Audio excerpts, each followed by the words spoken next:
கர்த்தருடைய பரிசுத்த நாமத்துக்கே மகிமை உண்டாவதாக. இந்த உலகத்துலங்க நம்மளை நேசிக்கிற மனிதர்கள் நம்மளை மறந்து போகலாம்.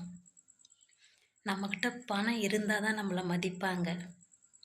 நம்மக்கிட்ட பணம் இல்லைன்னு வச்சுக்கோங்க, நம்மளை ஊதி விட்டால் தூசு பறக்கும்ல, அந்த மாதிரி ஒரு தூசிக்கு கூட மரியாதை உண்டான நமக்கு மரியாதை கிடைக்காது. ஆனால் மனிதர்கள் எப்படி இருந்தாலும், நீங்களும் நான் ஆராதிக்கிற இயேசு கிறிஸ்து அப்படிப்பட்டவர் கிடையாதுங்க. நம்மக்கிட்ட என்ன இருந்தாலும் என்ன இல்லாட்டி போனாலும் நம் தேவனை கர்த்தர் நம்மளை ஒருபோதும் கைவிடாதவர், நம்மளை பாதுகாக்கிறவர்.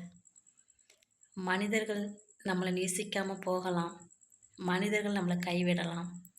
ஆனால் நம்ம ஆராதிக்கிற இயேசு கிறிஸ்து நம்மளை என்றென்றைக்கும் நேசிக்கிறவர், என்றென்றைக்கும் கைவிடாத தேவன் அவருங்க. உண்மை உள்ளவர். உண்மை உள்ள தேவனாக இருந்தால் தாங்க தன்னவே சிலுவையில் பலியாக கொடுத்தார். மரித்த 3ஆம் நாள் உயிரோடு எழுந்து வந்தார். நமக்காக கல்வாரி சிலுவையில் ரத்தம் சிந்தினார்லங்க நம்ம தேவனை கர்த்தர். அவர் நம்மளை என்றென்றைக்கும் கைவிட மாட்டாருங்க. மனிதர்கள் நம்ம எப்படி சொல்கிறதுன்னா, முகத்தை தான் பார்ப்பாங்க.